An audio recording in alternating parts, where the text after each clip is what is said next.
Kids, welcome into summer break edition of Happy Hour. School's out for the University of Oregon, and so is Duck Insider. They're on vacation through August 1st.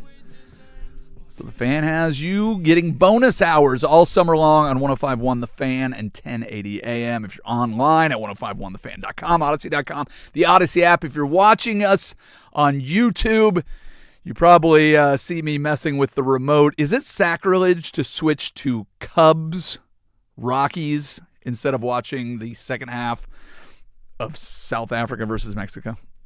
Probably a little bit. Okay, well, I'm doing it anyways. Listen, I was trying to have this conversation with Patrick Harris. The World Cup starts today. I just don't. I don't want to get caught up in all of these group stages. You, Casey Smith, were giving me a little bit of grief because I didn't make today's pick'em about World Cup. At 2:30, we'll play Take Your Pick. We've been doing the summer baseball series all summer, so why would we change things up? We tried to do the World Baseball Classic. We did a little bit with the Olympic hockey. We had this lull between baseball and football. We tried some things out. What's really frustrating is when it gets to the really good games, it works for football because they're all played on the weekend. Doesn't work so well for the World Baseball Classic. We have no idea who's going to be moving on from each game and going ahead. If we tried to do the same thing with the NBA Finals, do we have more than one more game played? I couldn't tell you. You'd hate to miss the biggest game of the series, but, we're just the way we're doing it. So, for the World Cup, do you know what the odds are that the U.S. wins this? So I've got their betting odds, and then what that breaks down to from a percentage. So take your pick on either if you haven't looked this up or if you already know. I guess it's a plus 9,000. So I got it plus 6,000. Okay. Better odds than I thought. That puts them at a 1.6% chance of winning this tournament. If they make the final, I will watch that. I checked. Friday at noon, the 19th of July. Cool. I don't think I have any plans. With the rest of the United States, I will get there and I'll watch. With the rest of the world, I will watch. What are the chances I get that far? Very low. If it's 1.6 that they win, what is it, 3.2 that they make it to the final? I have no idea. But to watch all these, I don't know any of the players on the Mexico or the South Africa team. Can you name any players? No, I cannot. Oh, actually, I can on Mexico. Okay. Raul Jimenez. Yeah? Where does he play his club soccer? That's a great question. Okay. So you knew a name? Congratulations. So are you all in on it? I think I am. Okay. I'm watching this Mexico game right now. And is it great? Because Patrick Harris said he's already frustrated with it. I walk in here, and I get both Danny and Patrick discussing that the U.S. game might be delayed tomorrow for some reason because of media or something. That's just probably them trying to add all the juice that they possibly can. But it's still going to be a soccer match when we get to it. I mean, I'd like to have enthusiasm for this. I really would. But, again, it's a sport that I don't care about, that I don't spend time with. And it's a bunch of players that I couldn't tell you who's on what country's team. It's going to point out how terrible I am at geography because I'm going to be like, oh, where the hell is this country? And go and figure that out. I'll be honest with you. When I saw RSA up in the top box as I was walking by one of the TVs in the office, I was like, RSA? Who the hell is RSA? And then I recognized the flag and I go, I guess it's a Republic of South Africa. But I didn't know immediately looking at it. The MEX, I got that one. I'm pretty proud of myself. But what are there, 48 countries in this? See, you didn't even know. Now he's looking it up. See, I know more about the World Cup. So if you're a listener and you want a World Cup breakdown, hey, you got 48 countries. You got Patrick Harris. 40. That's a lot of teams, man.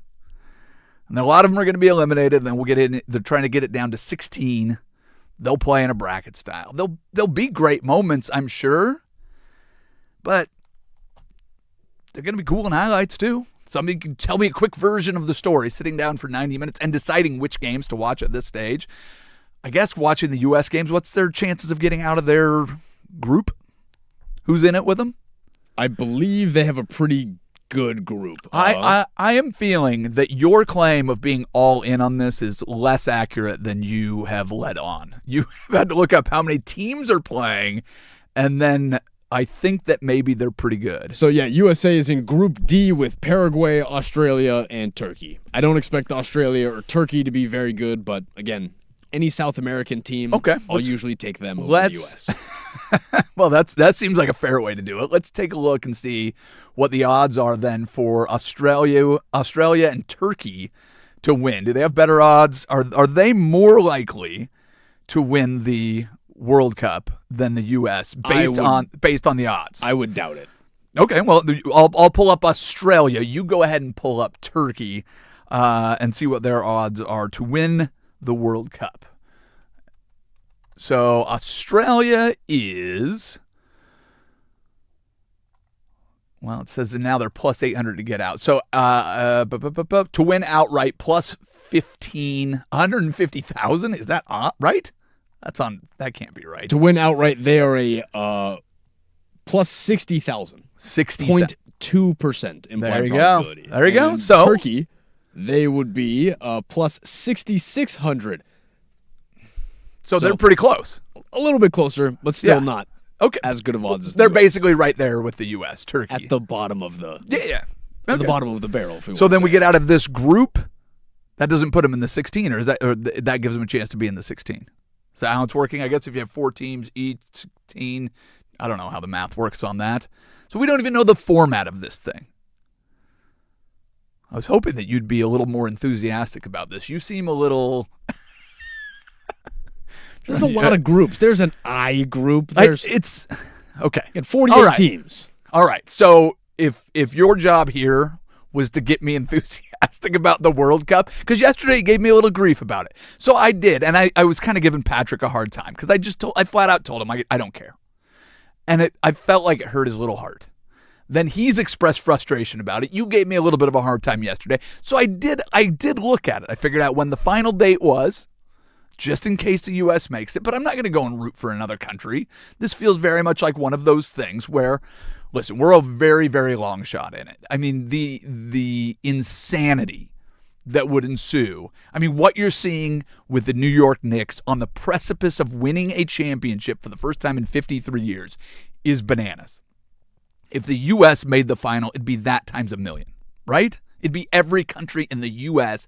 having the same let's go punch people in the streets attitude that New York has right now. We'd be throwing way more than eggs across the lines as the players exit. Like, everything that's happening in New York would be insane. And I'd love to be a part of that. I don't think you have to be a soccer fan. That's another thing about sports, too. It's like the idea of bandwagon fans. What's wrong with the bandwagon? You got a problem with the bandwagon, Casey? I do and I don't. Okay. Depends on the severity of the bandwagon. Well, okay, but let's say the confrontation for you as a Yankees fan dealing with the opponent's bandwagon versus, let's say, the Portland Trail Blazers go on a run to the NBA Finals. You're going to pick up friends and neighbors and all of these people that might not be fans, and they're going to jump on the bandwagon with you. So I guess maybe it's the perspective. So if the U.S. makes this run, I'm going to be jumping on that bandwagon. And if you've ever been in the situation where you know a sport, Seahawks are a pretty good example last year where a lot of people come up, oh man, these Seahawks are pretty good. Tell me the story. And now you're talking through the whole idea of like, well, here's what's been going on this season and whatever. That's kind of fun. I say jump on the bandwagon. And the idea that bandwagon fans are the scourge. Most of the time there's complaints about the bandwagon. It's because your team just lost. Oh, all these guys talking trash. Just a bunch of bandwagon fans. That's like a cop-out. Your team lost. It stinks. There's some true fans that are probably giving you some grief, and there's probably some bandwagon fans. But really, I think most of the time, that's just it sucks to lose. Yeah, for the most part. Yeah. I also do think that the framing of the conversation does matter. Well, sure, but because if I'm, in a Twitter conversation and someone just happens to tweet out, oh, this, that, and the other with no backup or no background or no statistical evidence to support it, I'm just probably going to assume that they're the bandwagon fan and that we're not having a fully intelligent conversation. Did you fill out the MOTA survey like I asked you to yesterday? No, I have not. Anybody listening to this, go to portland.gov. The city council has a decision to make whether or not they're going to put $120 million into MOTA Center, which is now owned by the city, to do the necessary renovations to get up to the expectations of the NBA to keep the Blazers in town. If you go on there, you can fill out the survey, and then after the survey, you can click on the results. As you look through those results, you can read some of the fans' comments. I'm going to tell you something that's probably going to shock you. I believe that many of those comments were left by very serious Blazers fans that have been fans forever. Some of those comments left by those same people are pretty dumb.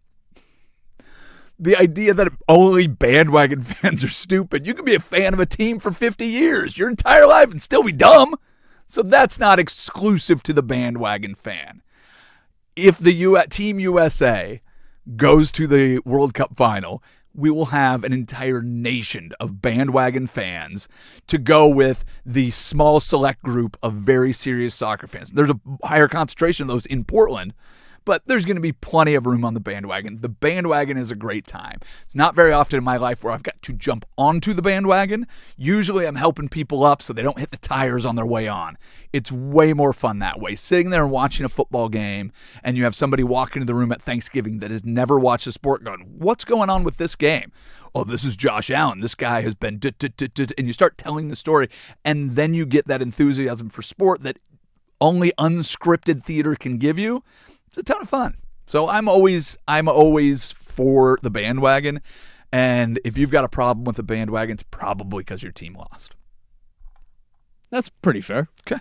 So let's get this bandwagon rolling. Who do we have tomorrow? Who's our first matchup? Do we have to take on Paraguay first? Yep. Damn it. Right, tomorrow, make it tough. Got Paraguay. I believe it's make it tough. Noon is kickoff. Okay, so what do we need? Just I think tomorrow's night, tomorrow evening, because you've Canada plays at noon, U.S. But I know more about the kickoff is set for 6 p.m. local time. You were supposed to be the guy that was enthusiastic about this, and here I am teaching you about what's going on. Well, this was very productive, Casey. So if you guys will allow it, you soccer fans out there, you World Cup enthusiasts, if you will just save a seat for me in case that USA bandwagon gets rolling, I will be happy to jump on. I might also be on another bandwagon, and you and I have been on it together, at least in part. I mean, we're doing it from a distance. We're not going crazy. But the New York Knicks, man, that bandwagon is getting real full, and I think for good reason. That has been so much fun to watch, and last night was an all-time classic. I have a confession about it. We will start the next segment with my confession. You're listening to Happy Hour on 105.1 The Fan. Join the Fan.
All right, welcome into a bonus hour. We're doing these all summer long. We're going to work on getting some other voices in here. We'll try out some bits. Casey, you're still supposed to be working on some bits. Try some things out. If you got ideas, 503-864-6326. We are working effortlessly to get you some jokes. Oh, we might have to do some in case you missed it at some point. Are you working on those for today? I think we'll have to save it for tomorrow. Okay. Well, tomorrow I may have accidentally booked us a World Cup guest. Interesting. That's all I can say right now. It's not confirmed, but I'm always working on things, but we may accidentally have to talk World Cup tomorrow. So if you're excited about this giant footy tournament, we might have a conversation about that tomorrow. But right now, we need to discuss the NBA Finals, and it needs to start with a confession. I did not watch the second half of that game. Really? Oh, I went out. Tough one. I had meeting, and then went out to grab some drinks, get to the little tap house, grab a seat while I'm waiting for the people that I'm meeting, and I'm sitting there watching the game, and I'm just like, man, what a blowout. Gets to right about halftime. They're down, 27? The Spurs cannot miss on Thursday. I'm like, okay, this whatever. And I'm there to see people, and we have conversations that need to be had. They're like, oh, we got a table in the back of the bar. And so I go back there, the TV broken. And so I'm like, no big deal. So I'm keeping an eye on the score. We get in the conversation. I'll actually blame the World Cup because one of the folks that was there with me, he is going to San Diego to watch the World Cup. So he's telling me how he fell in love with soccer only, a handful of years ago, didn't grow up playing it, but went to Women's World Cup. And he just loved the experience so much. So he's telling me all of that. So the World Cup distracted me. And then I finally pull up the score after a long conversation. And the Knicks won. What? OG Anunoby. Dude, that tip. And they're calling it the right hand of God. Dude, all of the details of that game. I mean, if that's a game, an elimination game, there's no chance that I'm missing it. It's game 4, and you had the Spurs winning. I'm like, okay, the road team's going to keep winning these. That's just exactly how I felt. And then going back and watching all of the mistakes, all of the stupid things. I did make it back in time to catch Charles Barkley and Shaq discussing it. The stupidest basketball team I've ever seen. How dumb can you be? Apparently, at one point in the second half, the Spurs launched 8 consecutive threes without making a single one with a double-digit lead. I mean, it was just a comedy of errors. I went back and watched nearly the entire game where they just kind of clipped just the shots. And the shot selection. De'Aaron Fox, the waning moments, not just making one boneheaded play, but 2. That was brutal. But what I really, really like, because there's 2 things that happen. One team has an epic comeback. The other team has an epic failing collapse. Both things have to be true for a 30-point deficit to be wiped out. 30 points were scored by the Spurs in the second half. The Knicks scored 32 points in the fourth quarter. Well, the Spurs' 76 in the first half was the 3rd highest in a half in finals history. Then they scored 30. They're on pace to score 140. Yeah. And the other team was on pace to score 90? Yeah. Ugh. Yeah, it was real quick turnaround. Definitely. Well, it wasn't because you can't just make it up by that. They took the first lead with, 12 seconds left? And that's when De'Aaron Fox gets the ball, decides that he's going to go for the layup instead of just dribbling it out with 12 seconds. OG gets the block. Then Fox fouls him at half court. Those are the 2 big mistakes. So now you have this half court foul that gives them time to set up what ends up being the game-winning shot. And Jose Alvarado almost cost them the game with that backcourt violation. You don't even get a shot off with 1.2. You advance the ball, and you can't even – you have a guy that is 7 feet 4 inches tall. You can't lob it up and let him turn around. No, you try to outsmart the room and go to Stephon Castle. Cat gets a tip as the ball is coming in. Whoo, man. Again, it's hard to say that entire game is, or again, games are brought up on coaching, but this is when coaching is the most important. When you have stop plays coming out of timeouts, advancing the ball, getting a set stop, or making sure that you're getting an inbounds play that gives you your best look, Mitch Johnson got beat. Coaching, but the other one's experience. It's going, all right, everybody just let's chill. We have to get this game. It is not out of reach. It did look like panic. I mean, there was an 8-minute stretch where the big chunk of that lead was disappearing, and Mitch Johnson called one timeout.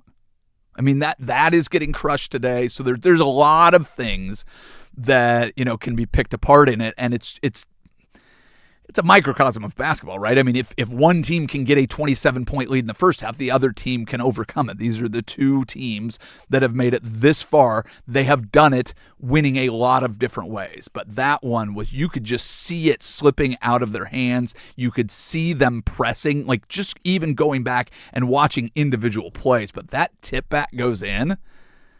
I hadn't seen the final play. So I first thing, of course, so I go back, first thing I see is the tip-in. Just ridiculous. The inbounder on a full sprint. Jalen Brunson, absolutely fearless, had just drained a three with Wemby on him. Takes another one, gets a good look, and just goes front rim. And for that shot to be as good of a miss, where it has that nice little bounce off of it, so it didn't clang off of anything, and then you don't even get a chance at a tip back. It's a good three-point attempt because Victor Wembanyama was closing out on the shooter, which means that if I take the shot early in the shot clock or early with time left, if I take it at 3 seconds, we might have an offensive board. Well, and exactly. And you have the one guy that is the eraser inside out at the 3-point line. So he pulls him away from the basket. So then there goes OG. And then just looking at everybody's faces, and I watched that thing 12 times from every angle, at every speed, in slow motion. It's incredible. Like, it's will be one of the most iconic plays, especially if the Knicks end up winning this thing. Like, that will be a game that people point back to forever. You just look at the reaction, though, from the Spurs players, and I was like, man, whatever wind out of the sails. Whatever that possession was, I knew it wasn't going to be great. And then you see just the way that, everything is erupting in the Knicks, and just they're like, we've got this. And then I finally find my way to the final play and just kind of go, womp, womp. Pretty bad. But I'm great for the Knicks. Did you see Cat Tippett? Yeah. Because that's one thing I did not see in real time. It was funny. Josh Hart might have gotten a good contest on Castle down low, but seeing the replay and going, oh, he got a hand on that. I didn't see that until later this morning. So yeah, he ends up, it was like, because of the pandemonium, they're not going back to that, and you're in Madison Square Garden. You have to show what Jerry Seinfeld's reaction is. What did Adam Sandler think of that last play? How's Mariska Hargitay feeling about it? Oh my God, can you believe that Sydney Sweeney wasn't sitting on Celebrity Row? It's pretty hilarious. The whole thing is just wackadoo. Oh, and I don't know if you know this, but Taylor Swift was there. The whole thing was, I think it was everything that you hoped it could be. It was a fantastic game. The only thing that would have made it more interesting is if that was a closeout game, it would have just been mind-blowing. But here you out. Now you have a chance to go back to San Antonio, win it on the road. I'm very curious what people are going to be willing to pay to get out there to be in San Antonio. So all these Knicks fans getting out there. Now, I don't know what those seats cost, but I did see a very interesting thing about the unwritten rules of Celebrity Row at Madison Square Garden. Have you seen this? I haven't. Well, we'll take. I'll read you some quotes from one Ethan Hawke and what he did to break said unwritten rules. So we will discuss that. But first, we need to do a quick SportsCenter update.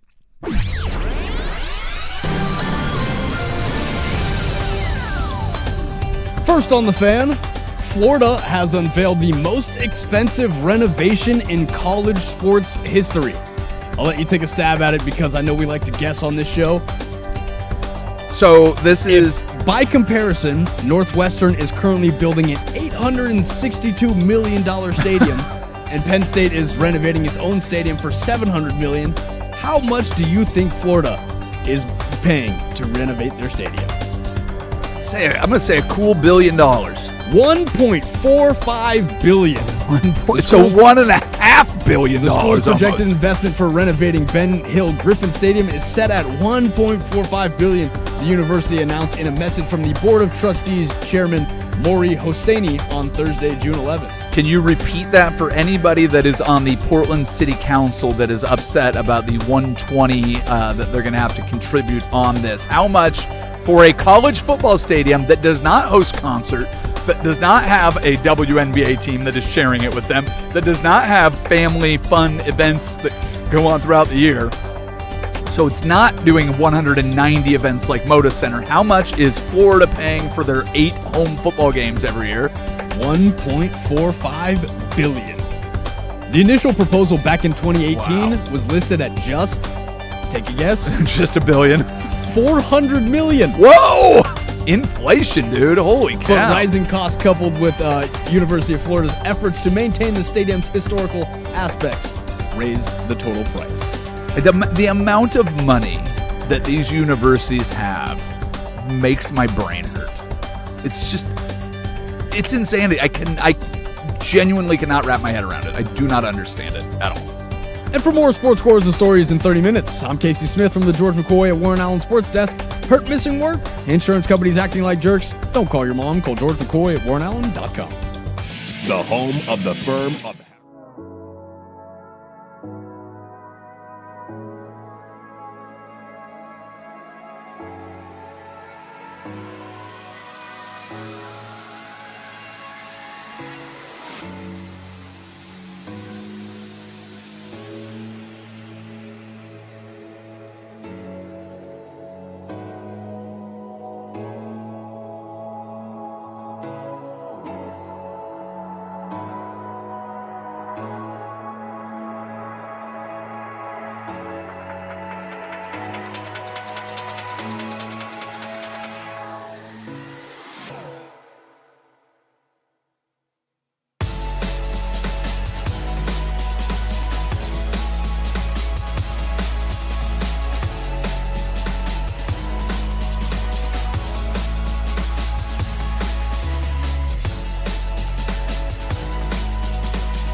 Well, there are a lot of celebrities to be cited at the Knicks games, for sure. It is as much fun to be voyeuristic and, to wonder what it would be like to be there next to Taylor Swift or Ben Stiller, or Seinfeld was really excited, Larry David halfway out on the court when Josh Hart missed an early layup in the game.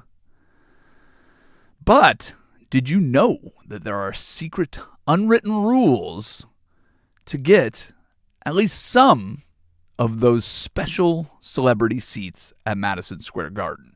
So there's 6 to 8 seats that are in the front row, is where you usually see all of your big-name celebrities.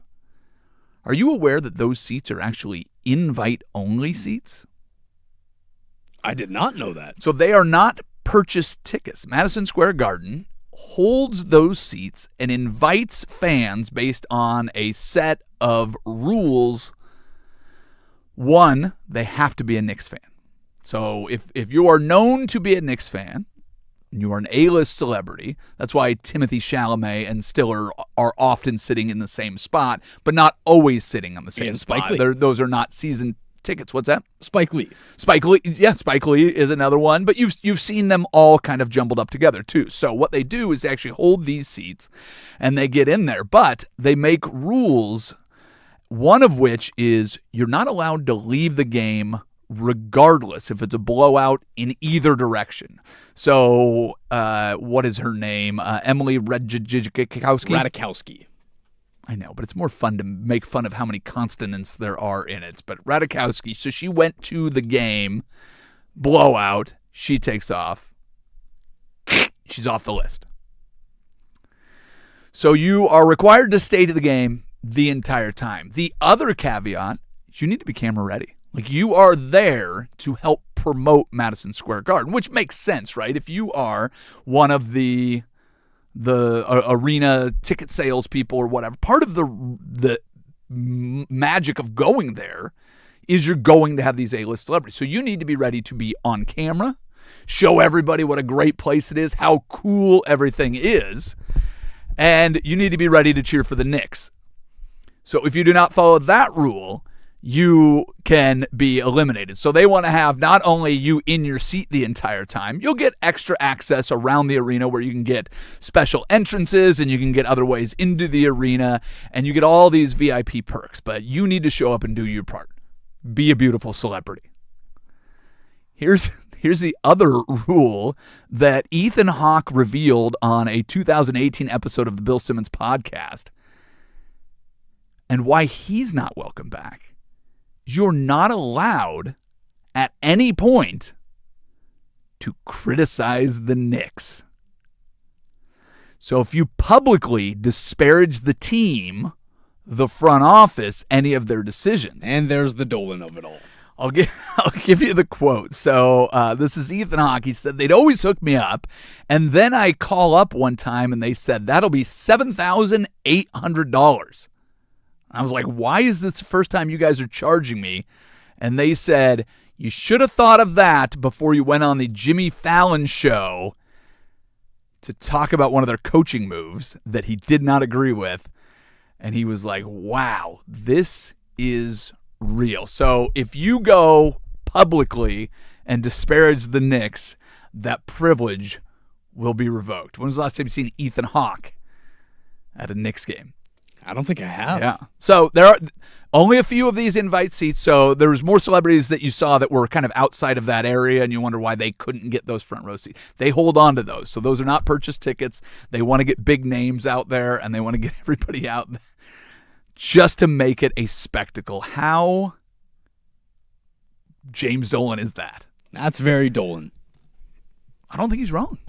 I mean, it's a pretty good, hey, we'll give you free tickets. Just come on out, be nice to our team, be a Knicks fan, do all of that. There's going to be a lot of desire to be around this team if they end up being crowned as champions for an opportunity to be there. I don't know if these seats are still free. This is on ESPN. It didn't say if these are still free for the finals, because I'm sure that they can get it. You are not allowed to resell those tickets. So if I invite you to go and go, lowercase, we want you there, man, your new album was so great. You're crushing it right now. You're one of the biggest celebrities in the world. I will be. You there, better be. I will be there with a Mellow jersey on and a hoodie underneath it. You know what? The one I'm wearing, Iman Shumpert. That is the one. No, I'm big on Iman Shumpert. I love me some Iman Shumpert. Shumpert. I will not take any Iman Shumpert slander. I'm not slandering him. I am all for this. Iman Shumpert showed up to the Knicks game wearing an Iman Shumpert jersey. That's the only move. I think that there's a lot of jersey swaps and all of that. I don't know how many players and how many jerseys they get, but you get traded. You're taking all your gear, right? Like you would. Oh, absolutely. Here's more World Cup for you. This is Women's World Cup superstar Mia Hamm. I was down in Cabo and staying at this lovely resort and went for a little run through the hiking trails, walking trails that they have. And on the run, I come across Mia Hamm. And everybody, when I get back and tell the story, we're staying in this house. It's my whole family. There's like 20 of us or whatever. It was like, how'd you know it was her? And I'm like, well, I know what she looks like. And she was head to toe in U.S. soccer gear. So the closet that you have when you leave a team, and a guy like Luke Ridnour, who played for every team in the NBA, he never needs to buy a pair of athletic shorts ever again. You show up to an open gym, like with your kids or whatever it is when you're 40, you're still wearing that I believe gear, it was right? a week ago where Anthony Simons posted a video of him getting into a workout, and it's him wearing a Portland Trail Yes! and fans just happen to start commenting, the eye emoji. Yeah. Curious? No, it's because that's the shirt that he works out in. Totally, yeah. He doesn't have many other shirts with other... No, it's... Yeah, Play for two teams. All right. One last thing from the NBA finals that I need to ask you about, and this is post-game.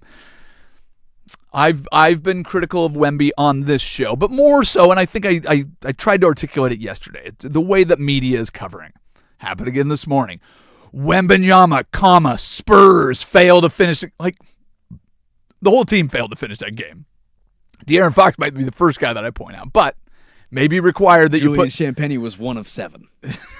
He was not great, but in the waning moments, De'Aaron Fox made 2 of the bigger bonehead plays that you've ever seen in that moment. J.R. Smith-like. There was a fan that decided to go out and jeer the Spurs as they were leaving the arena, and that jeering turned into tossing of eggs. Did you see the video of the egg cleanly catching Victor Wembanyama in the back of the brain? I mean, the bad news is that fans are going out there and doing that terrible thing. The good news is Jets found their quarterback. So I think that's good. But how do we feel about egging? We can't be doing that to people. Come on. Are you okay with it? You're pausing. I'm not condoning it by any shape or anything. But you got to be smarter security. Am I wrong that you got to blame the security a little bit? That was my first thought. The dude's 7 foot. Get an umbrella. You know stuff is going to be thrown. Well, but that too you're telling me that there is no way to leave that building without walking past 1,000 Knicks fans. That was surprising to me. Surround the guy. He's the tallest guy. Give him an umbrella. There's not a loading dock where you pull a car in and then just drive out. That was the more surprising thing to me too. So yes, we're on the same page. Fans should not be doing that. Nobody should be surprised that fans are doing that. We're just saying that, well, you shouldn't do it. People do things they shouldn't do all the time. Guy drills a pretty good shot. You got to give him a little props for that. The video's kind of funny. Nobody seems to get hurt, and he takes it in stride. He didn't turn around and try to, get his 4th flagrant after the game. So would you say it was an excellent toss? No, I would not. What kind of show do you think I'm trying to do here? Cheesy, terrible stuff like. You suggesting that that's something that I do from time to time? I got to write a new in case you missed a joke. You have to find a better way to get Victor Wembanyama out of there. Like he's approaching Trae Young level. but he does not have Trae Young's size where you can put him in a little trench coat and sneak him out. I'm with you on that. You need to do a better job. That was my initial reaction. But I will give Wembanyama, he's like, yep, all right, I get it. Happy to go back to San Antonio. So it will be fun to see what happens in Game 5. We got hockey tonight, so it is going to be at least 6 games in the Stanley Cup final. Who knows how many we end up with in the NBA finals, but the Spurs better figure something out when they return back to San Antonio. What do we have next? Oh, a guy making a whole lot of money. $500 million guaranteed. I mean, that'll get you like a third of a renovation on a Florida football stadium. That's a lot of money. We'll tell you who it is. We'll discuss next. You're listening to Bonus Happy Hour on 105.1 and the Fan Sports Network.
I think Patrick Mahomes pretty good at playing quarterback. He's got a pretty good resume.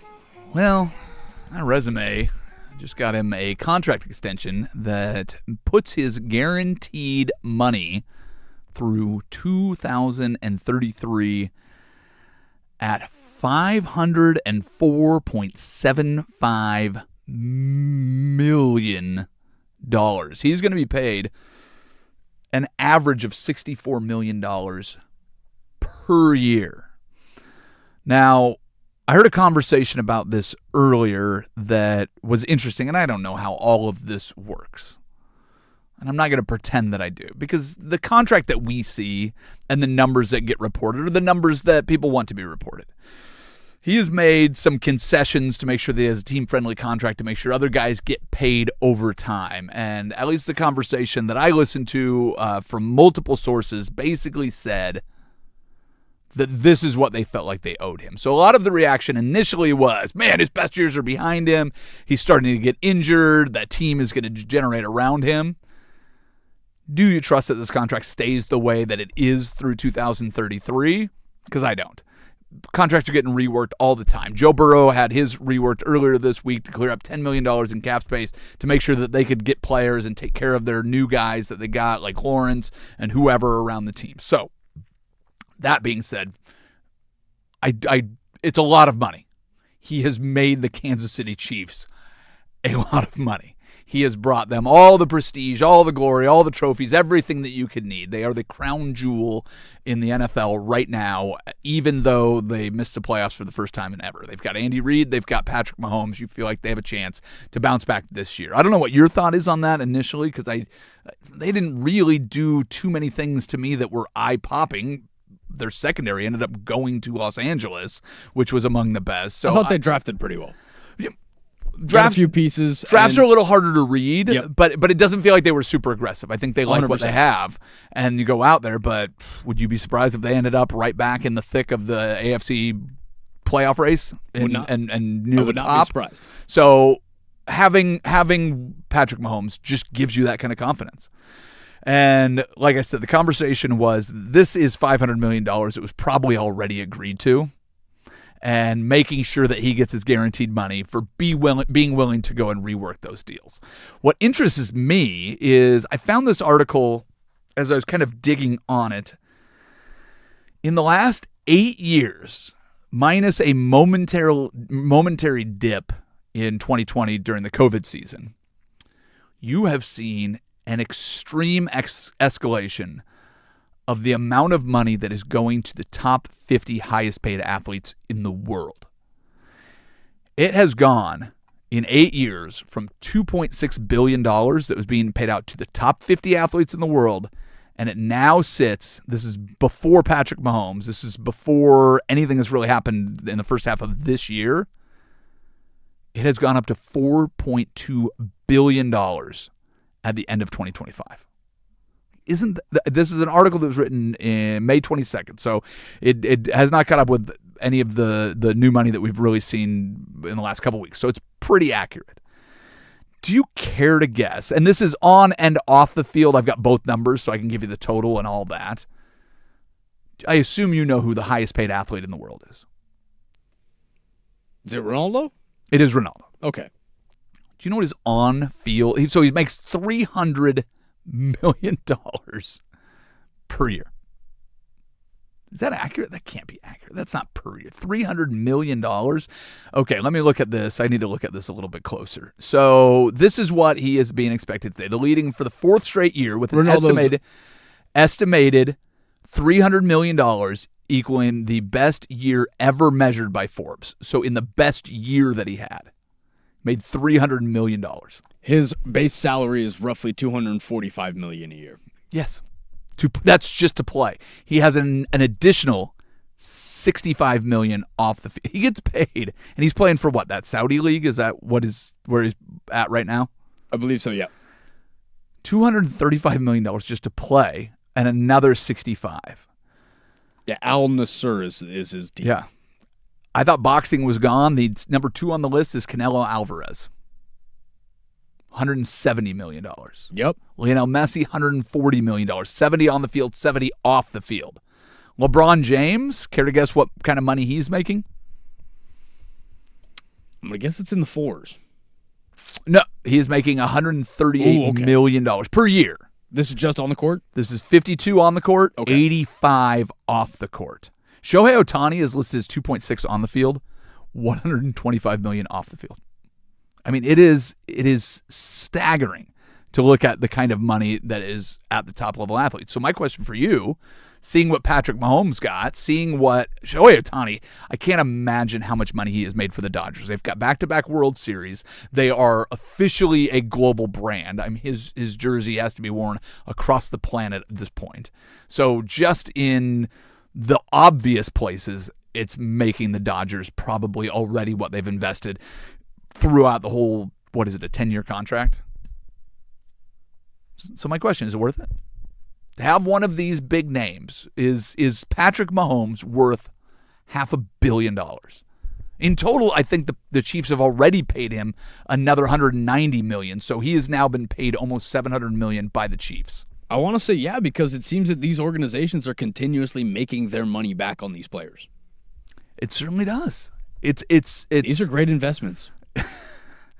And the crazy thing is, and this is something that you notice, maybe not all the time, especially in team sports. Nelly Korda just won her first Women's U.S. Open. The team that she has around her, the amount of people that she goes through after the win, just seeing that. Or Rory McIlroy wins the Masters and goes from one to another to another. And as they're pointing out, this is so-and-so on his team and so-and-so on his team. So there is such a machine around these athletes, too. I mean, how many layers of people would you have to go through to get anywhere near Cristiano Ronaldo? Shohei Ohtani, LeBron James. We talked a little bit just about, a little off air, just about Patrick Mahomes' PR.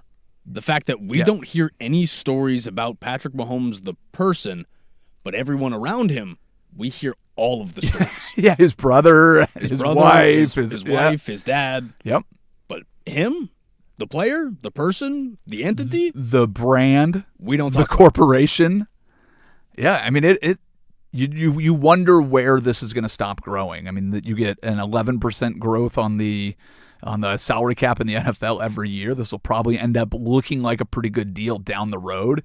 There's a lot of guys that are going to get paid a whole lot of money in the NFL coming up too, because if you look at it, just they have a breakdown on ESPN right now where you can go and look at who's the next guy to be paid at every position, and just paying attention to what's going on in the cornerback market, because Devin Witherspoon is one of those guys. Joey Porter Jr. is one of those guys. And yeah, looking at like who's going to get paid next, you have a guess at where the salary is going to be sitting on a per year average for the next big contract at cornerback. I mean, Trent McDuffie just got paid a whole lot of money. Do you know how much he just got paid? Was it 20? I want to say 25. So right now, if you look at it, he is making on a per season average $31 million. J.C. Horn just got paid 25. Derek Stingley Jr. is making 30. Sauce Gardner is making 30. Here's the list of names, and probably one of these guys is somebody of interest. And I know only one of those guys was top 5 in defensive stats last year. Joey Porter Jr. is on that list. Christian Gonzalez is on that list. DJ Turner of the second is on that list. And Devin Witherspoon is on that list of guys that are ready to get paid, if not now, very soon. It's wild. It's wild, the money that goes through it. It's hard to fathom what it is, but like you said, there is a machine around Patrick Mahomes that makes sure that he stays clean so that when those come around, the Chiefs have nothing but confidence and go, you've lived up to your end of the bargain. Here's a giant pile of cash. Congratulations. Good for him. All right, that's bonus hour. Let's get into the regular shenanigans of our daily happy hour. We will do all of that next. It is 105.1 The Fan. Do you owe 10?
From the George McCoy at Warren Allen Sports Desk, a Sports Center update on the Fan Sports Network, 105.1 FM and 1080 AM.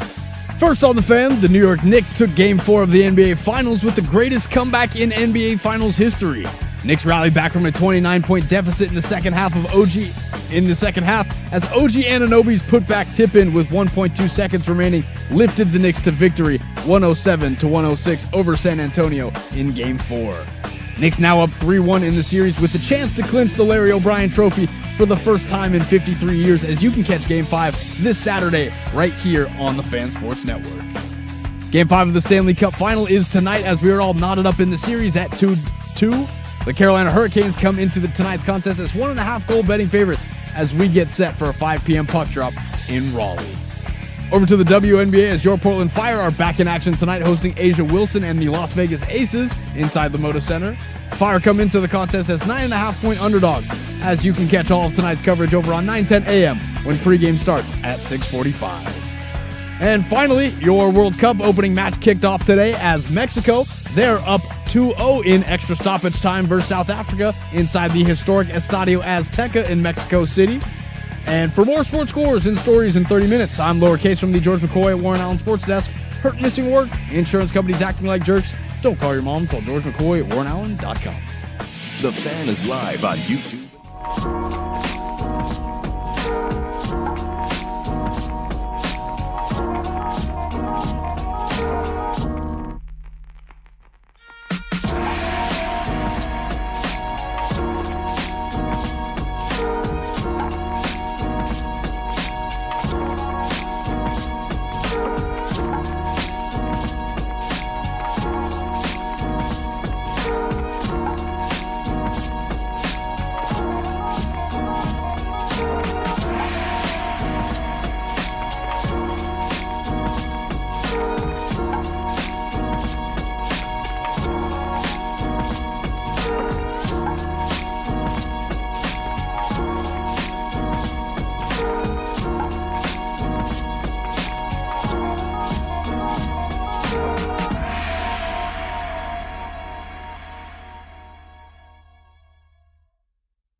Well, hey, happy Kamehameha Day, all you beautiful radio listeners. Thank you for dropping in on our little happy hour. We appreciate you listening. If you're watching us on YouTube, here's a hand gesture just for you.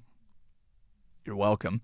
If you're listening on the radio through 105.1 The Fan FM, 1080 AM, online at 1051thefan.com, Odyssey.com, the Odyssey app, or you asked your smart speaker to tell you how to defeat the turtle people and steal the golden monkey, and this is what you got. Use the fan text line. It's 503-2-GO-FAN. That's 503-864-6326. Use it! Use the text line. Use the chat. Share your thoughts, ask questions, solicit advice, or answer me this, dear listeners. Who wins Game 5? Lowercase? I don't mean the NBA. Tonight, we've got Game 5. They have alternated win one, lose one, win one, lose one. It is Vegas's turn. Do they keep the pattern going, or do the Hurricanes finally get an advantage in the series? Who you take it tonight? I think Brandon Bussey's going to be out there playing in the goal. They gave Frederick Anderson a little relief and put him in a suit last game. He's been playing great early on. I mean, it's getting really good. I think I'm taking the Hurricanes. Love to see the Hurricanes win it. I'm betting on the over, but I think I'm going to take the Hurricanes. Wow, the storyline that I've created in my head, that all of the Portland Trail Blazers fans that hated their owner so much that they had to get rid of her, and they bring in the new guy, they hate him immediately. If both of those owners have a champion in another city, it's just going to make me laugh so much, because the Dundon dysfunction will continue to plague people until we actually win a championship, and it will be hilarious. And it's funny how we find excuses to just be mad at people out of thin air. Oh, he's such a cheapskate. Just spent billions of dollars on a basketball team. Calm down. I don't think he's that cheap, but that's what I'm love to see the Hurricanes win this thing. They won one in 2007. Then they hit a lull. Then Tom Dundon bought them, and they have not missed the postseason since then. But people had to check out of the hotel rooms early. Calm down. Can we? They didn't check out early. They checked out on time.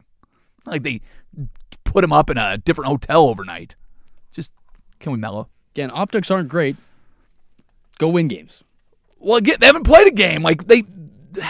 He got them when they were in the postseason, but he has not put his fingerprints on this team yet. Maybe reserve judgment. But they were mad at Jody Allen the whole time. Meanwhile, in Seattle, they're having a parade. Oh, well, I can't believe they just let Neil O'Shea run the team the way that, he'd play it to. He was already there. Why go in and make changes? You know who they didn't change? John Snyder. Worked out pretty well. They didn't get rid of a coach, but new guys seem to work out pretty well. I don't know what you want. I don't know what you want, fans. But let's go Hurricanes. I don't know why I made that about bashing Blazers fans, and it's not all Blazers fans. There's plenty of perfectly reasonable Blazers fans. This goes back to what we talked about yesterday. Some people on Twitter tend to get a share of the voice. We give them too much. We give them too much agency, too much credit for the dumb things that they say. And half the people on Twitter are dumb one direction, the other half are dumb the other direction. So no matter what happens, you're going to hear an opinion that you disagree with, because there's only two things that people are trying to do. They're trying to be super smart or intentionally trying to be super dumb. So that's the whole thing. And if you go absolutist in either direction, you're probably going to be wrong. And that's what they want anyways. I know. I'm trying to pick up on these patterns and figure out how I can be a better person. Be a better radio host. Be a better, human being. I'll tell you one thing that's working out really well. No criticism here. 12th Annual Fan Golf Classic presented by Toyota. We set that up, right? Because it is sold out. Foursomes in this year's tournament at Langdon Farms Golf Club went in record time. If you missed this one, don't worry, there'll be another one. Catch it next year. A special thanks to all the sponsors of this year's tournament. Victorino's is back. Have you had Victorino's breakfast burritos? Oh, I have. Woo-hoo. They are good. Can I tell you something real quick? People go, oh, do you go red or green sauce? Do you know the answer? I go green sauce. The correct answer is both. Don't be stupid. Matt's Barbecue is going to be there post-round. Hey, you go Christmas. You go red plus green equals a holiday in your mouth, in your face. Host of the infamous Angels Envy Bourbon 6th hole. Angels Envy will be back at the 6th hole where they'll be hanging out with the hosts. The Fan Golf Classic is presented by Toyota. It's also brought to you by Vulcan Design and Construction, Henderson & Daughter, Windows and Doors, George McCoy at Warren Allen, Attorneys at Law, Batter Exchange, Maestro Dobel Tequila, Laurelhurst Market, Steakhouse and Butcher Shop, Philbrook Law, 1-800-DIVORCE, Roto-Rooter, A Legal Mezcal, Pub Beer, cheap fun, Apex Golf, and Window Nation. Looking forward to seeing you all out there on the 23rd, and see who gets a hole-in-one on the 6th. I don't think anybody did last year. I think 2 years ago we had 2 hole-in-ones. We'll see what happens. It's a very, very good time. We went a little bit over with our bonus hour, but I am not mad at that. That means we just get to jump right into some in case you missed it. In case you missed it, Texas Tech AD Kirby Hocutt fiercely defended the school's support of quarterback Brendan Sorsby after a judge granted an injunction allowing him to play despite a gambling history. Sorsby is actively recovering from a clinically diagnosed gambling addiction, and the school believes that pulling his football support system would be a devastating setback in his recovery. Hocutt said, and I quote, "Pulling him out of a structured environment away from his team and his support system does not protect anyone. It might be a cleaner headline, but it wouldn't be the right one. Plus, how are all the local kids around Lubbock supposed to start their own crippling gambling addiction if we ain't got a good ball team? Woo!" I wonder if he actually believes that. Is there any chance that Hocutt is out there going, we're just doing this for the kid? We know you're not. Just, what would you say? We used to lie about lying, and now we lie about being honest? Yeah, the NCAA used to lie about lying. Now they lie about being honest. In case you missed it, longtime New York Knicks radio analyst Monica McNutt found herself in some incredibly hot water during Game 4 at Madison Square Garden after she was caught on a hot mic throwing shade at pop star Taylor Swift in Celebrity Row. McNutt reportedly told her broadcast partner to stop fanboying over Swift, bluntly insisting that the pop star was not a real Knicks fan. Uh-oh. If I'm aware of this hot mic slip, what are the chances that McNutt's entire life isn't currently being systematically dismantled by the Swiftie industrial complex as we speak? Is there any chance she survives this? Swifties, they like to go hard. Say what you want about dictators, and say what you want about, our president. Say what you want about corporate leaders. Say something about Taylor Swift. In case you missed it, De'Aaron Fox is being heavily criticized across the sports landscape for his disastrous late-game decisions and attempt at a fast-break layup instead of running out the clock. Magic Johnson posted in real time, De'Aaron Fox made a huge mistake. Shannon Sharp posted, WTF, what was Fox thinking? And I'm not even sure if I should read this last one, but I think you need it just so you have an idea of how much vitriol there was. One person even posted something that said, the Spurs should send Fox back to Sacramento. I mean, come on, guys. That crosses the line. It's too far. That is too far. Can you imagine being the guy? He's like, man, I came over here from Sacramento. This is great. And then they're just like, you know what? After that, in case you missed it, the White Sox and pitcher Davis Martin, who threw 6 scoreless innings last night, helped the Southsiders defeat the Atlanta Braves 2-1, officially moving Chicago into sole possession of first place in the American League Central. Now, keep in mind, this is a franchise that averaged 100 losses over the last 3 seasons. What an unbelievable, historic turnaround and difference a year makes in this turnaround. If it turns out the White Sox, all they needed to get this organization back to the top of the American League Central was having the American League be so historically putrid that you could realistically win one of these divisions by managing just to lose 95 games. That's all you have to do. It's not. I was like, how about this? They'd be in 6th place in the National League. They would be in 3rd place in every division. Again, the American League, not wild card. I think I'll be okay. Yeah, because the Yankees aren't getting out of the wild card. Is that what you're worried about? As long as the White Sox don't beat the Yankees, they will. Oh, that's going to be so fantastic. And finally, in case you missed it, reigning AL Cy Young winner is Tarik Skubal. He is returning to the Tigers' rotation from the injured list as they get ready to face the Guardians. But he also just went under a new innovative elbow surgery. Skubal underwent a cutting-edge nanoscope procedure to remove loose bodies and elbows. The procedure drastically accelerated his recovery time. Even if you hate sports, you have to admit that they create this incentive for doctors to come up with some ingenious ways to fix the human body. Like, the repercussions should be huge for mankind.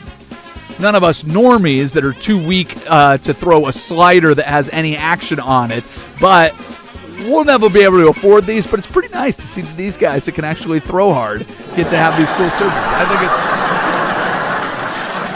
think it's great. I needed to sharpen that just a touch, but there you go. Thanks to our studio audience. We are going to play Take Your Pick at 2:30. If you'd like to go on to X, go to @FanHappyHour. You can find the fun play along.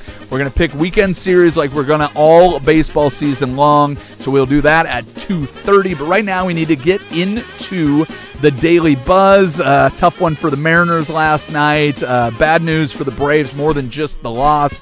And Max Scherzer does something that less than a dozen baseball players have ever done. All that and more when we return with Happy Hour. This is 105.1 The Fan. The new home.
Well, not a great outing for the Mariners yesterday. George Kirby still can't figure anything out, and I don't love that. Jackson Holliday hit a grand slam, and on top of all that, Matt Brash going to the 15-day DL with lat inflammation. This is his second trip to the DL this year. They're moving all kinds of things around on this team.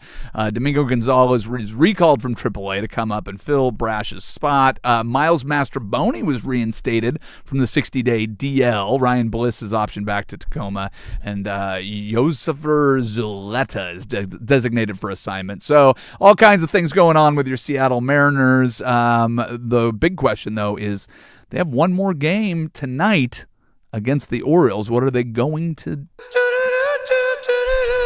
Only time will tell, but hopefully a series win. They have the Orioles next week, too. So 7 games in like 11 days or something like that against the Orioles. So a series-clinching win tonight would be awesome. The Buzz. All right, let's move through some of these other stories. Probably a lot of Braves fans out there, I imagine. Everybody loves the team that they grew up watching on TNT and TBS or Turner Broadcasting or WGN. So I know there's a lot of Braves fans, Dale Murphy fans, Ronald Acuna fans. He is back on the IL, left hamstring strain that they were trying to call day-to-day. But it sounds like it's a little worse than that. So frustrating for a team that's been scorching hot. So I guess if you can weather the storm while Acuna's gone, since everybody else is playing great, you should be just fine. But not good news for the Bravos. The Buzz. Max Scherzer. How about this? 11th player in Major League Baseball history to mark up 30,500 career strikeouts. Congratulations. Also worth celebrating, your ERA is now up to 10.23, a career high in ERA. Well, I don't know if we should be celebrating that.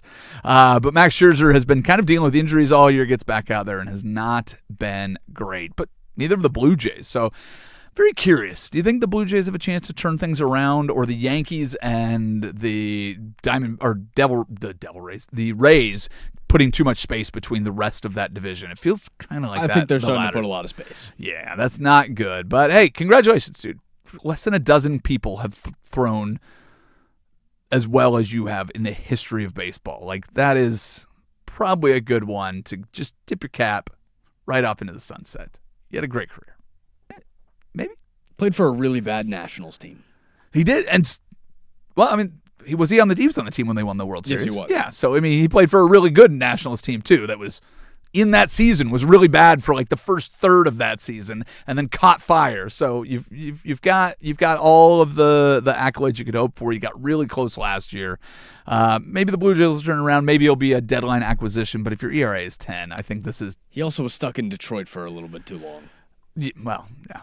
Baseball's a tough one, man. You get buried in the wrong organization, and you can end up having kind of those things. But then there's also guys like Bryce Harper, who was with the Nationals forever. He leaves, they win the World Series, and now he's been with the Phillies, who have been generally pretty good, but haven't made it to get a ring yet. So it's a tough one because it is as individual as a team sport gets. You get your few opportunities, and sometimes you end up on being great on bad teams, Mike Trout, or you end up, being one of those guys that just keeps ending up in the right spot again and again. It's so hard to determine where the right place to be is. The Buzz. So we talked about this kind of all week. So the A's are moving to Las Vegas. They're not moving yet. They're playing in Sacramento until then. But to remind fans that we're coming to Vegas, they are playing 6 games this week in Vegas. The Cracker Jack. The Cracker Jack. Las Vegas Stadium, I believe, is the name of the stadium that they're playing in. They have been smashing home runs out of there at quite the clip. The A's had 12 home runs in the first 2 days. Well, a couple more home runs were hit, but this one wasn't nearly as high scoring. 4-3, Brewers end up losing to the Athletics, who rallied late. But the craziest thing was Jackson Chourio hit a home run to center field, broke the camera that was out in center field. They asked the cameraman about it, this guy Nick King, and he goes, it's not a big deal, just caught me off guard. Turns out This is not near the worst thing that ever happened. King was once the cameraman at a NASCAR event when the camera ran over his foot. Yeah. So this is no big deal. I don't know how that happens. I didn't dig too deep on that story. I just wanted to share that with you. He once had his foot run over by a NASCAR. I imagine it was in the pit. I don't think it was going full speed. Otherwise, you probably would not have a foot left. But yeah, there is that for you. The Buzz. Not a great outing for your boy, Shohei Ohtani. He was not pitching his best. He gave up the most hits and the most runs of any outing this year. 102 pitches in 6 2/3. Season high, 6 hits, 4 runs allowed. I did not pull up his ERA because it is moving the wrong direction, so we didn't play our fun game of how low can it go. They had a 6-1 lead despite Ohtani not playing well, but they ended up letting that go by the wayside. They end up losing the game to the Buccos, and the Pirates end up with a wonderful comeback victory. Who was the kid? It was... I had his name. Oh, Ty Callahan hit his first ever 2-home-run game for the first time in his career, and getting a home run off of a guy named Shohei Ohtani has to feel pretty. Yeah, you're going to keep both of those. Good. Oh, yeah, for sure. The Buzz. Scary moment in the game between the Kansas City, who was playing against them. Why do I keep losing my notes? Boy, I do a terrible job sometimes when I try to do these short, quick ones. It was the Mets and the Royals playing. Brandon Nimmo hit a 107-mile-an-hour shot off of the head of pitcher Seth Lugo. Very, very scary, but Lugo was able to pop right back up. Trainers came out and looked at him. He walked up under his own power, and reports from today say that after last night's scary moment, he's doing just fine. So terrifying. 107 miles an hour, bounces off the forehead of the pitcher. He had a nasty red mark, but seems to be doing just fine, which is exactly what anybody would hope for in this situation. So, kids, I've seen kids and players get hit by baseballs off the bat as they're pitching. Every time you wince, you groan, you just... It is, yeah. It's pretty terrifying. But the fact that you have all of the exit velocity on that just kind of adds to the story because you know how hard that baseball was hit. Seems to be just fine. You're lucky, must have hit him just right, because those things, it's always tricky. When something hits you in the head, there's just a matter of inches that you can go in any direction from something that's going to be much, much worse. So glad it wasn't as bad as it certainly could have been. But with that, I want to tell you quickly, get your forms ready. Go to @FanHappyHour on X. You can go to my personal Facebook page. There is a form that you can play along with us. We'll put our money where our mouth is. We're going to make our picks for Take Your Pick. It will be all the weekend series for this week in Major League Baseball, and you can pick along with us. We're going to do that next. But first, let's walk over to the George McCoy at Warren Allen Sports Desk and see what we missed. This SportsCenter update is brought to you by Laurelhurst Market Steakhouse and Butcher Shop. Great spot for any occasion, and don't forget, you save 10% on your Butcher Shop order when you dine in. Menus and more at laurelhurstmarket.com. I've got a little bit of a choice for you. Ooh, I do like choices. Baseball or football? Let's go football. Well, Colts wide receiver Alec Pierce, he's fresh off of his 4-year, $114 million contract extension. But he found out that he will have weeks of recovery ahead of him after he just had to go left ankle surgery in March. The return timeline, which Pierce said can range from 4 to 6 months, could keep him out of training camp and well into the preseason. Preseason a lot better. You were saying that it might be worse than that yesterday. 4 to 6 months, that's a long time. No, certainly is, but hey, there's only a little window where you can get those in. Much rather have the guy healthy for the end of the season than the start of the season. Somebody that you've already had in the organization you don't need to do a lot with. It sounds like Daniel Jones might be back and ready to go for week 1. So if you've got somebody that you already have chemistry with and doing all of that, you got to trust your veteran wide receivers to be able to come back and know when they're ready to go. But you need them for the stretch. You don't need them for the start. And with both Daniel Jones and Alec Pierce out, do we think that Indianapolis is going to have a really tough start to the season? I don't know. I'm trying to figure out how much better that division is than it was just a couple years ago. Houston, that defensive front is nasty. Tennessee, you wonder if C.J. Stroud, you would expect them to get better, but the one that is interesting is, can Liam Cohen come back and do what they did last year? The Jaguars were the biggest surprise in the NFL, potentially. Depends on how you look at it, but they were a huge bounce back. So I think the road is just going to be tougher, and I don't have the Colts schedule in front of me, but it feels like the AFC got better. And for more sports scores and stories in 60 minutes, I'm Lowercase from the George McCoy at Warren Allen Sports Desk. Hurt, missing work, insurance companies acting like jerks? Don't call your mom. Call George McCoy at WarrenAllen.com. The home of dirt and sports.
All right, kids, welcome into Take Your Pick. Go to @FanHappyHour. It's on X.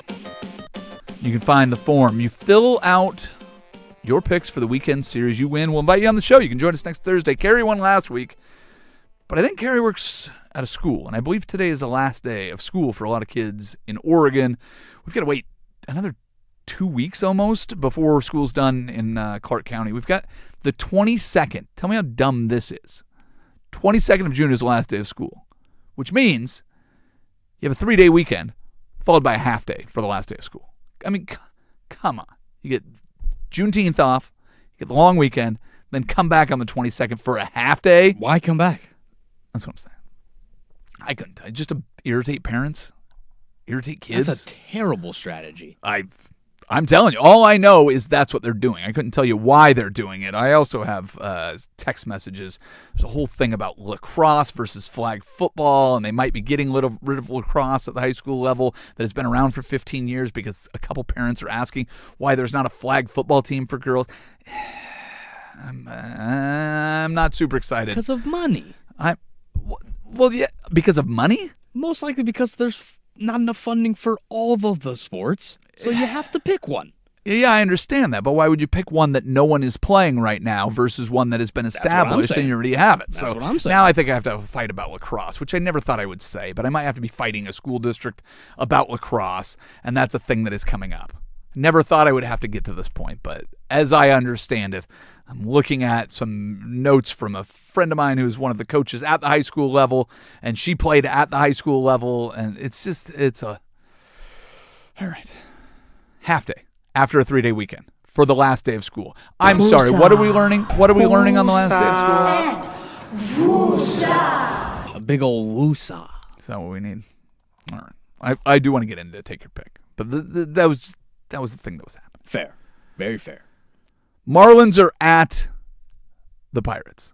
Have we gotten far enough into the season that we believe the Pirates are a pretty good baseball team?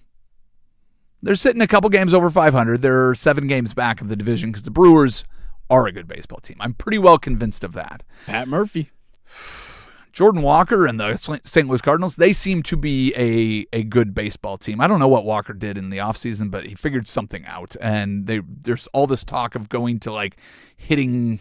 What was it? The hitting laboratory and figuring things out. I mean, the whole thing is awesome. The amount of technology that is available in Major League Baseball and the way that every angle is being looked at in baseball is wild. Paul Skeens, Connor Griffin, Wagyu Beef. Do we think that the Pirates are for real? Part of me wants to believe the hype just for the sake of the rest of my family. But I can't. They're the Pirates. You can't do it. Well, they got the Marlins this weekend. I will take the Pirates at least for this weekend. We'll see if they end up being anything great as we go on. The Mariners are wrapping up a 10-game road trip with no breaks by taking on the Washington Nationals. If I told you that the Washington Nationals were the highest scoring team in the first inning across all of Major League Baseball, would you believe me? Isn't that a weird stat? That's a pretty weird stat. Yeah, but apparently the Nationals are great in the first inning. Good 1, 2, 3. I don't know that necessarily translates to great baseball. They're a game above 500, but that division is full of pretty good teams. It's making it really difficult for the Mets to crawl back into it. The Braves, though, are just so far ahead of everybody else. They're 8 games ahead of Philly. They're 10.5 ahead of Washington, who's a game above 500. They're 11.5 ahead of the Marlins and 15 games ahead of the New York Mets in that division. Whew. I think it might be because James Wood's their leadoff. Is that way? Yeah. I'm looking at it now. I'm going, he's having a real good year. Yeah. It might just be because of him. Yeah. Well, certainly give credit to the top of the lineup. I think that's pretty obvious. I mean, I can't believe that you were smart enough to figure that one out. That's pretty good. It might be the guys at the top of the order. I mean, he's tied for 6th in the MLB in home runs now with 18. They're doing something right. There's no question about it. And you would have to think that if it's the first inning, the guys that hit first have something to do with it. So it's just brilliant. Brilliant insights from Lowercase, ladies and gentlemen. You know what I heard about Lowercase yesterday? Am I allowed to throw you under the bus on this one? Hit me with it. Your handwriting. You admitted something about your handwriting yesterday. Mm-hmm. All of the letters that you write are what?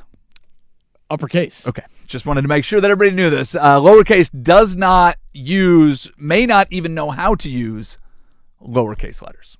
It's mainly because my R's and my N's, they look the same. So then you just abandon lowercase it's because letters. The capitals are just the better looking letter. I don't disagree with that.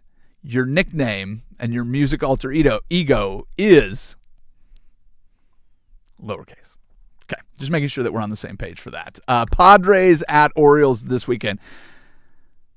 I don't know if this is a sign that things are about to turn around. The Padres started off red hot despite Fernando Tatis not hitting any home runs. He hit his second yesterday. So we've seen him get back and improving, but the Padres have been awful as of late. They turned things around against a meh Orioles team. Nah, I'm taking the O's. They're taking the O's. All right. I can understand why. I'm not taking them tonight. That is for sure. I will not be taking the Orioles tonight. Rangers, Red Sox, who cares? Tarek Skubal coming back against the Guardians. The Guardians just fell out of first place in that American League Central. Tigers get back in this thing. This is a team that went to the limit in the American League Divisional Series against the Mariners last year. They were a team 2 years ago that sold at the deadline and had one of the more historic runs that we've ever seen at the end of a season. Do we have faith in the Tigers to turn things around if Skubal comes back, or are they going to be sellers at the deadline? Because if they are, very interested at the deadline. Very interested to see what the package is going to be to get Tarek Skubal as kind of a rental at the end of this year. Even if he doesn't go to the Mariners, that is super intriguing to me. Do we think they do anything against the Guardians this week, and are you taking Patrick Harris's favorite team? 2 words. Home run pitch, home run pitch, home run pitch. Home run pitch and Jose Ramirez. Oh, all right. Mets, I've already mentioned this, in a 15-game hole in the division. They're taking on the Braves. No Ronald Acuna Jr.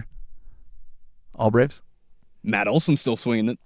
Dude, everybody on the Braves has been awesome. Like there's 4 or 5 guys that you would say are the best player on that team. I don't even know who it is. The Reds still without Elly De La Cruz taking on the Diamondbacks. I think that's an easy one to move past. The only team under 500 in that division now. That NL Central has been awesome all year. The only team under is the Reds. Things going the wrong way. Injuries when you're led by a couple players and one of them being De La Cruz.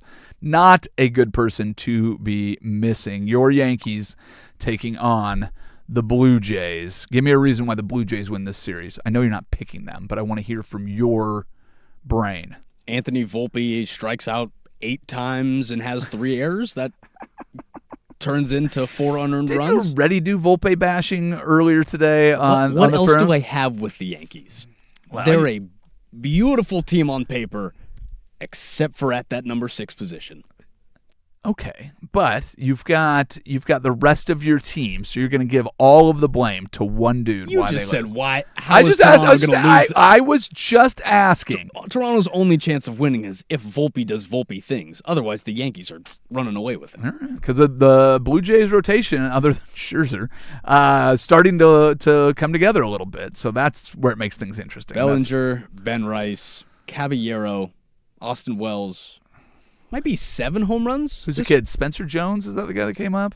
The new kid? I think you might be right. Okay. Oh, I was like, I thought you were going to say I was wrong. I was like, Yankees' names are always difficult.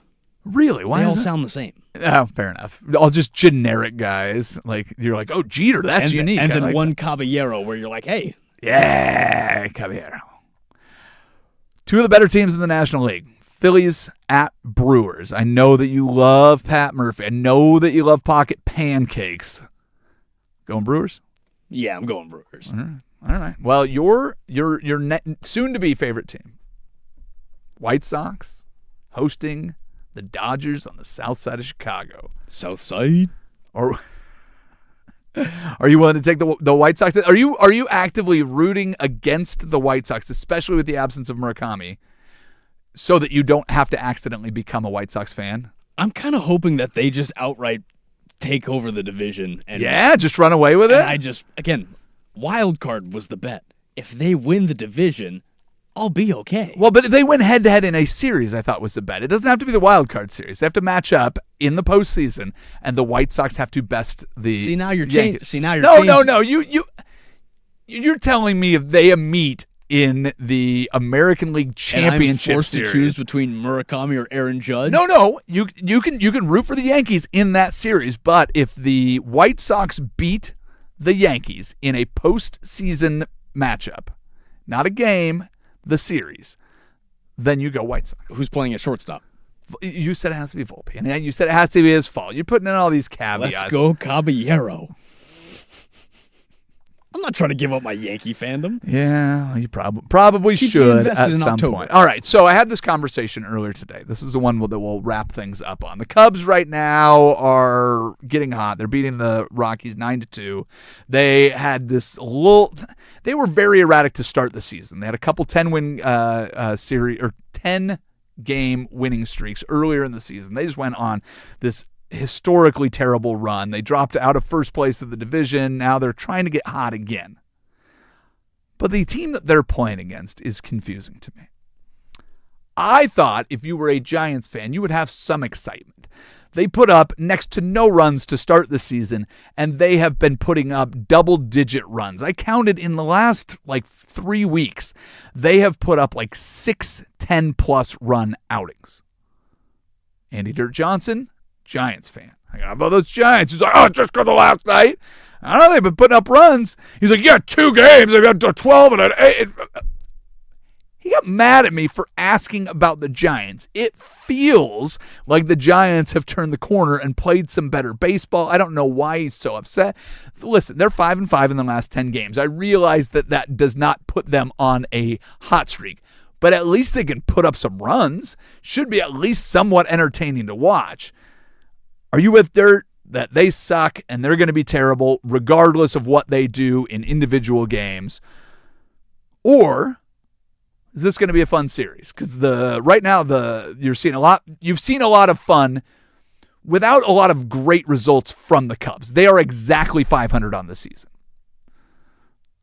Giants are at least putting up a lot of runs. To me, this seems like a fun series. Again, Cubs are going up and down and up and down. And what'd they do last night? Last night? Mm-hmm. Or didn't they go in up? Their last game? Yeah, didn't they go up? So it looks like what they're doing now? Yeah. It's time to go down. I got the Giants. Okay. All right. I'll take that. But should be fun to watch. It should be a good one. Yeah, I don't see why not. Again, a lot more fun to tune in now. When bad baseball teams come together, they do find a way to play good baseball. It's weird how that works out. This is what I'm saying. I am 100% with you on that, so I can find some interest in that series. Got a movie. Turning 40 years old. Got to know if you've seen it. And then I've got some facts about it. That will be one more for the road. We'll do it next. It's Happy Hour on 105.1 The Fan. The Fan Golf.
Kids, if you missed anything from this show, past shows, future shows, find the podcast, 1051thefan.com, Odyssey.com, the Odyssey app. It's 269 more sockeye yesterday. Casey, what are the people saying about things on the text line and YouTube chats? Got someone on the YouTube chat that says they're with me. They are a CAD drafter and use uppercase letters for everything. I use uppercase letters for everything. That is not the problem here. Your name is lowercase. When you type, do you use capitals? Because it's a young person thing to not capitalize proper nouns and not capitalize the first letter of a sentence. I usually text in relatively good punctuation. I use commas. But do you use capitalization, or do you text everything in lowercase? Oh, I text with capital letters. Okay. All right. So it's just an alter ego. It is not a lifestyle, ladies and gentlemen. There you have it. Let's do... One more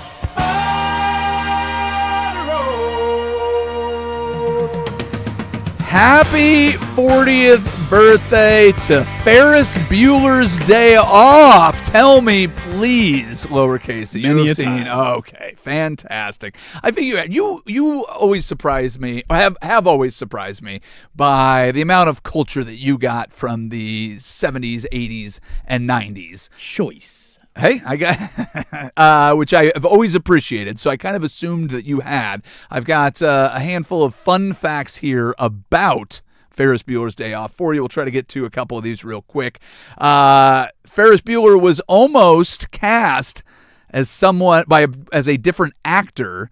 Can you imagine the movie as John Cusack, Nicolas Cage, James Spader, or even George Clooney possibly in that? I would have loved Spader. Yeah? I absolutely despise anything Cusack does. Really? Oh, man. How about that? I was thinking Cusack would have been a shoe-in, especially of that era.